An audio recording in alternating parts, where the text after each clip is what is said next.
And the next race, the women's coxless fours, a straight six-boat final. And it's Germany and Belarus in the centre lanes who took the direct path from the eliminators to the final, and the other four crews having to go via the repechage. Well, once again, the starting procedure that FISA have introduced this year proved successful, and all six crews away very quickly. The Americans in lane 5 making a very determined first 20 or 30 strokes as they go through the 100-metre marker. So, if there are any breakages after this, they're going to have to make do with it. Rule being, of course, that if there's a breakage or mechanical failure of any kind within the first 100 metres of this event, they can restart the race.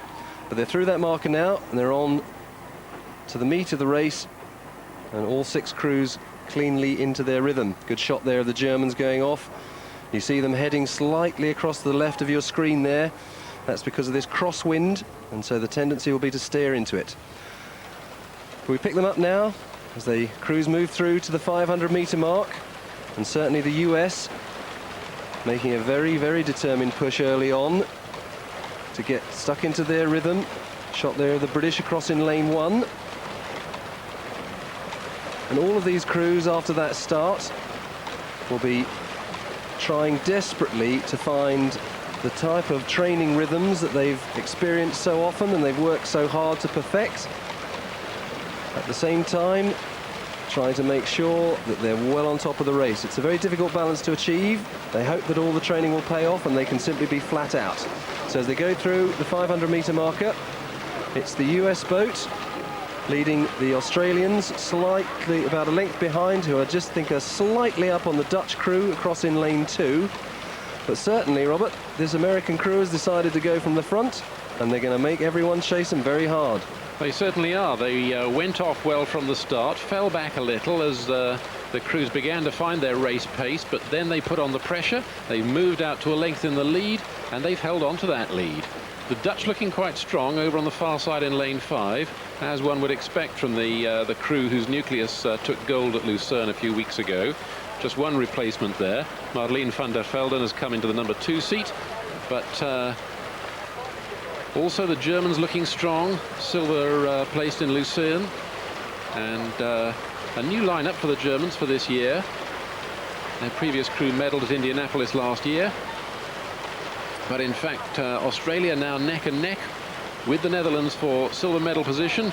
But no doubt about the leaders at this point. The Americans are determined to dominate this race from the front.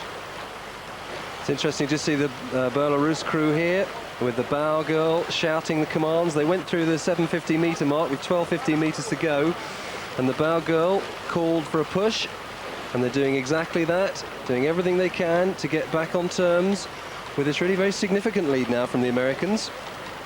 We've obviously decided on the race pattern, and the race pattern is get out in front and we'll worry about it from there.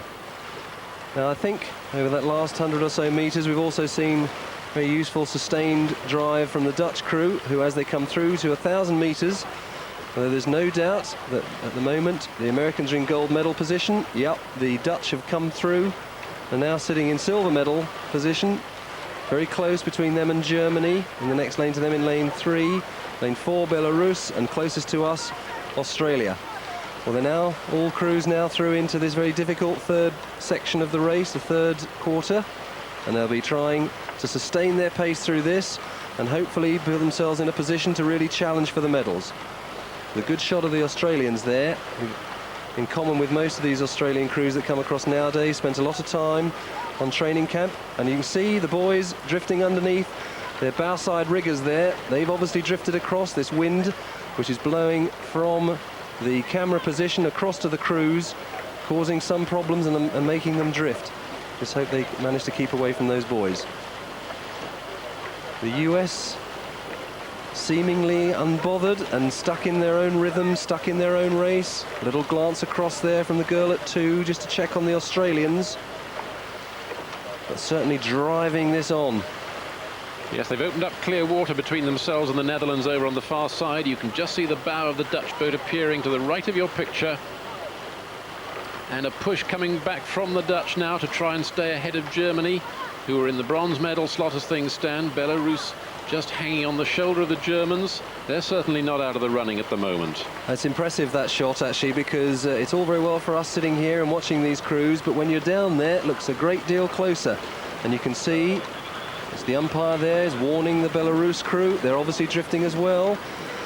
One of the things, Robert, is when you're in real extremes of physical pressure, you do start to forget about little things like steering, and it's very easy, particularly when you've got a crew alongside, to start to drift towards them. And it's a bit of a handful, as you know. I mean, you're an umpire yourself, and you've, I'm sure, had to cope with many situations such as this. Absolutely, and it's something that we'll see, especially when these coxless boats comes down to the line, because when they go through yet another pain barrier, when it's just grit your teeth, close your eyes and get on with it, the steering is about the last thing that gets thought about. It's just the pressure behind the blade is what counts for these crews.